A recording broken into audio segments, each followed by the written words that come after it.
नमस्कार मंडळी, स्वागत आहे तुम्हा सर्वांचे आपल्या मराठी यूट्यूब चॅनलमध्ये। मंडळी, आजच्या ठरलं तर मगच्या भागात प्रिया तिच्या माहेरी गेल्याचं खोटं बोलल्यामुळे अडचणीत येते। रविराज आणि प्रतिमा अचानक घरी येतात, ज्यामुळे विनोदी आणि तणावपूर्ण वातावरण निर्माण होतं। सगळे एकत्र जेवणाचा आनंद घेत असताना त्यांच्या नात्यांविषयी आणि ठिकाणांविषयी प्रश्न उपस्थित होतात। रविराज त्यांच्या अचानक भेटीचं कारण सांगतात आणि मग बोलणं त्यांची मुलगी तन्वीकडे वळतं, जी घरात नसते। अश्विन तन्वी कॉलेजमध्ये प्रोजेक्टसाठी गेली असल्याचं खोटं सांगतो, ज्यामुळे इतरांना त्याच्यावर संशय येतो। संवादादरम्यान पात्र त्यांच्या नात्यांमधील गुंतागुंत आणि रहस्य उलगडण्याचा प्रयत्न करतात। अश्विनने तन्वीच्या गैरहजेरीबद्दल बोललेलं खोटं काळजी वाढवतं। दुसरीकडे प्रिया एका गुन्ह्याची साक्षीदार असल्यामुळे अस्वस्थ आहे आणि तिच्या आईकडे गेल्याची खोटी कहाणी सांगण्याचा प्रयत्न करत आहे। या भेटीतून पात्रांमधील दडलेली रहस्य आणि संबंधांचे पद उघड होतात, ज्यामुळे पुढील भागांमध्ये काय होणार याची उत्सुकता वाढते।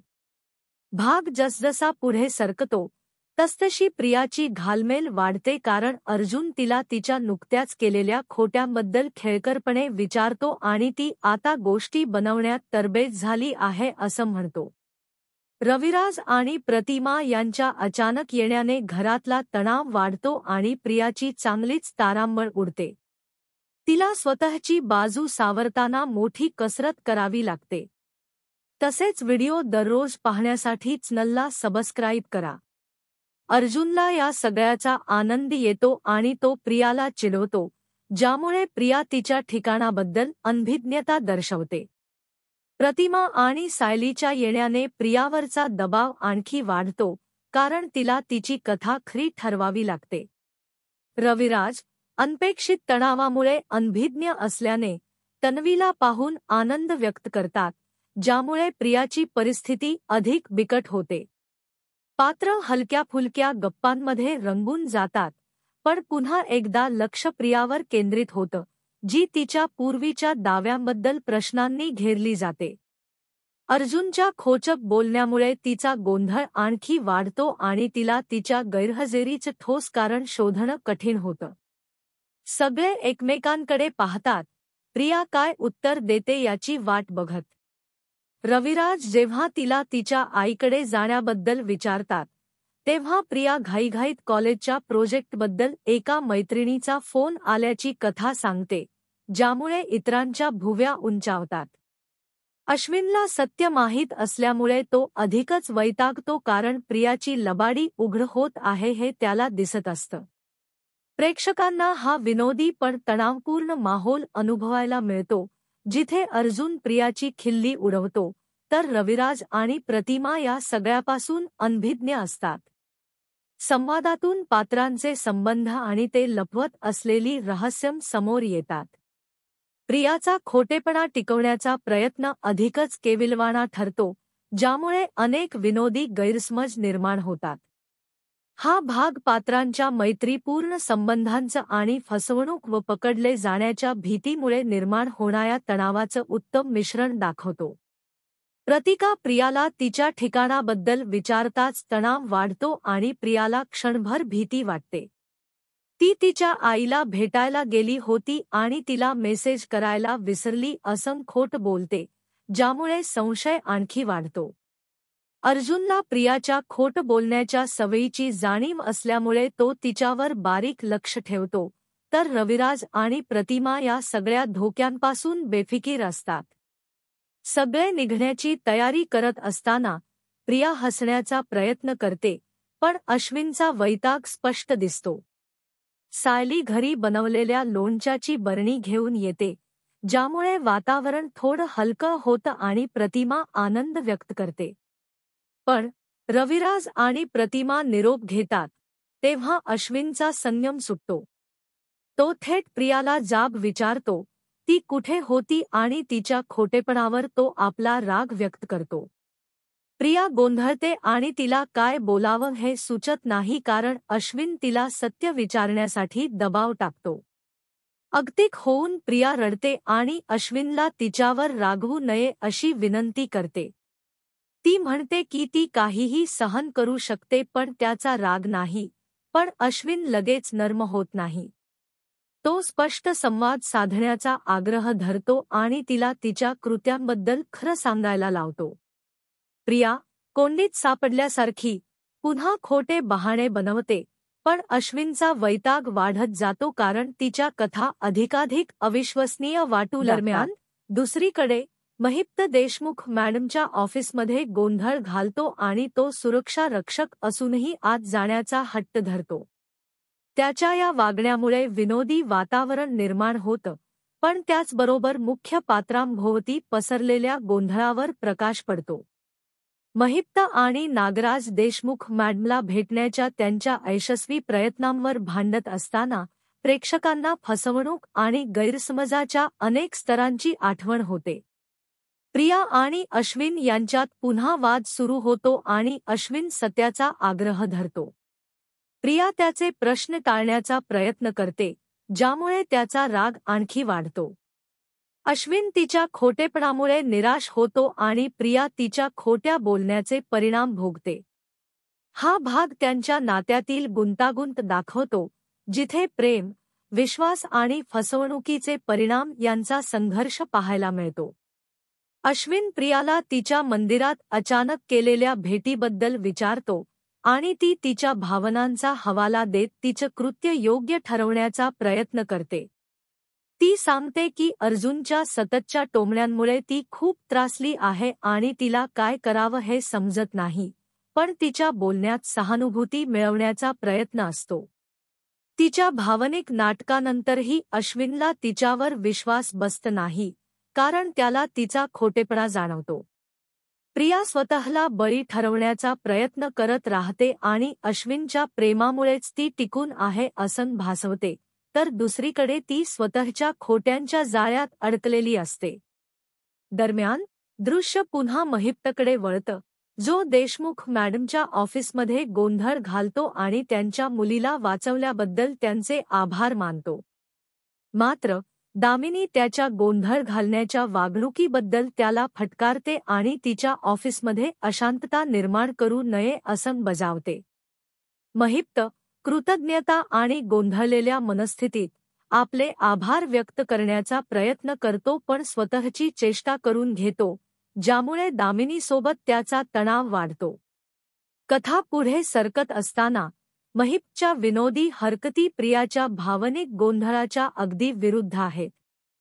जिथे प्रिया खोटेपणाच्या चक्रात अडकलेली आहे, तिथे महिप्तच्या विनोदी चुका त्यांच्या आजूबाजूच्या परिस्थितीची विसंगती दर्शवतात. प्रिया आणि अश्विन यांच्यात पुन्हा संवाद सुरू होतो, जिथे प्रिया माफी मागण्याची विनंती करत राहते आणि म्हणते की तिने अधिक चांगल्या प्रकारे संवाद साधायला हवा होता. अश्विन, त्याच्या नाराजीनंतरही, तिच्याबद्दल सहानुभूती दाखवतो आणि तिला समजावण्याचा प्रयत्न करतो की सगळं ठीक होईल.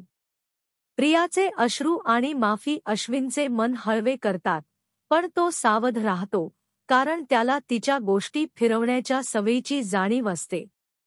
ती तिची चूक कबूल करत असताना, प्रेक्षकांना त्यांच्या नात्यातील गुंतागुंत दिसते, जिथे प्रेम आणि फसवणूक एकमेकात मिसळलेले आहेत.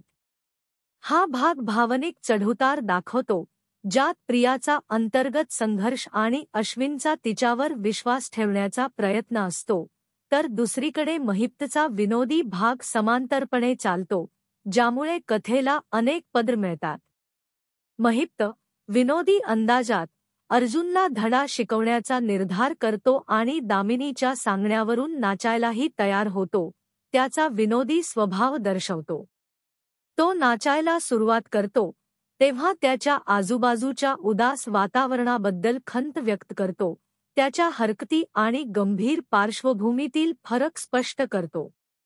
दामिनी, महिप्तच्या वागणुकीमुळे वैतागून, त्याला फटकारते आणि जर तो गेला नाही तर त्याच्यावर कारवाई करण्याची धमकी देते.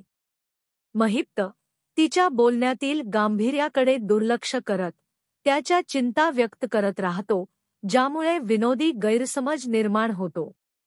दरम्यान प्रिया अश्विनकडे गयाव्या करते आणि हिंसाचार पाहिल्यामुळे तिच्यावर आलेल्या भावनिक ओझ्याबद्दल आणि तणावाबद्दल सांगते. ती त्याची माफी मागते आणि तिच्या विचित्र वागण्यामागची कारणं आणि अनुभवांचं ओझ त्याला सांगण्याचा प्रयत्न करते. अश्विन तिच्याबद्दलच्या भावना आणि संशय यांच्यात अडकलेला तिला शांत करण्याचा प्रयत्न करतो आणि तिला विचार न करता काहीही करू नये असं समजावतो, कारण त्यामुळे सगळ्यांना त्रास होतो. दृश्य पुन्हा महिप्तकडे वळतं. तो त्याच्या मुलीबद्दलची तीव्र काळजी व्यक्त करतो आणि त्याच्या आयुष्याची तुलना एका राक्षसाच्या पौराणिक कथेसोबत करतो. तो दामिनीला मदतीसाठी विनंती करतो आणि तिच्या मुलीच्या सुरक्षिततेसाठी तिच्या योजनांबद्दल प्रश्न विचारतो. दामिनी, चिडून, त्याला तातडीने निघून जाण्याचा इशारा देते, नाहीतर ती त्याच्या विरुद्ध कठोर कारवाई करेल असं बजावते.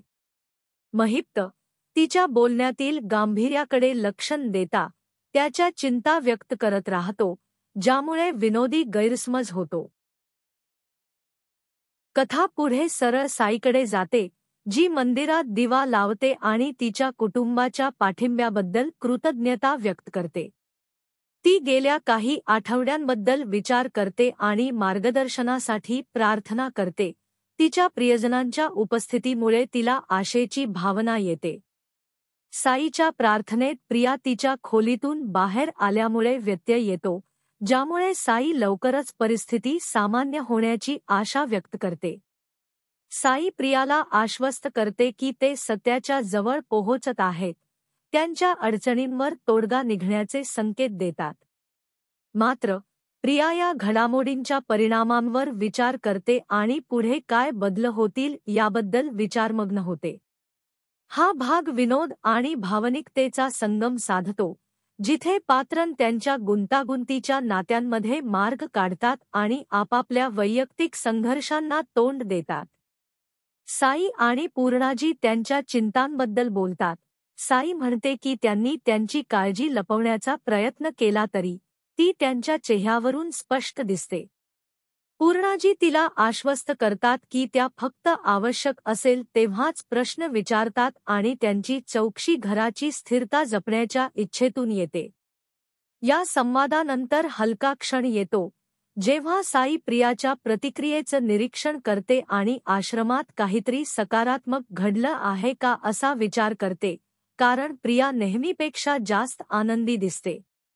दरम्यान प्रिया विचार करते की तिला महिप्तला घडलेल्या गोष्टींबद्दल सांगायला हवं, नाहीतर त्याला दुसऱ्या कोणाकडून तरी कळलं तर तो नाराज होईल याची तिला भीती वाटते. ती फोन करण्यासाठी बाजूला जाते, तेव्हा साई तिच्या खोलीत येते, जिथे अर्जुन आश्रमातील सततच्या कामांमुळे थकून गेलेला दिसतो. साई त्यांच्या सगळ्यांच्या तणावावर विचार करते आणि अर्जुन किती कठोर परिश्रम करतो आणि अनेक जबाबदाऱ्या कशा सांभाळतो याचं निरीक्षण करते. त्याची काळजी वाटून साई त्याला विचारते की तो ठीक आहे का, ज्यावर अर्जुन थोडा थकल्याचं कबूल करतो. मग साई त्याला आराम मिळावा म्हणून मसाजच्या तेलाची बाटली काढते. अर्जुन तिच्या प्रयत्नांची दखल घेतो आणि तिलाही विश्रांतीची गरज असल्याचं सांगतो, कारण तीही खूप काम करते. ते दोघेही डोक्याच्या मसाजच्या फायद्यांबद्दल हलकी-फुलकी बातचीत करतात. साई सुरुवातीला संकोच करते पण नंतर अर्जुनकडून मसाज करून घेण्यास तयार होते. भाग जसजसा पुढे सरकतो तसतसे दोघेही एक गोड क्षण अनुभवतात. अर्जुन तेल लावतो आणि साईला मसाज करतो, ज्यामुळे त्यांच्या दैनंदिन जीवनातील तणावामध्ये हलकं-फुलकं वातावरण निर्माण होतं. भागाच्या शेवटी आगामी नाट्यमयतेचा संकेत मिळतो, कारण अर्जुन प्रियाला तिच्या साक्षीबद्दल कायदेशीर नोटीस देणार असल्याचं दाखवलं जातं, ज्यामुळे तिच्या विधानांना आव्हान दिलं जाऊ शकतं. अर्जुनच्या पद्धतींबद्दल प्रियाचा वैताग स्पष्ट दिसतो, ज्यामुळे विनोदी पण तणावपूर्ण वातावरण तयार होतं आणि प्रेक्षक आता प्रिया या परिस्थितीचा कसा सामना करते याची वाट बघत आहेत. भागाच्या शेवटी प्रेक्षकांना त्यांच्या विचारांबद्दल सांगण्यास आणि पुढील भागातील अधिक मनोरंजनासाठी तयार राहण्यास सांगितलं जातं. तर पुढचा व्हिडिओ बघण्यासाठी चॅनलला सबस्क्राईब करा व बेल आयकॉनला ऑल वर सेट करा. भेटू अशाच नवीन व्हिडिओमध्ये. तोपर्यंत धन्यवाद.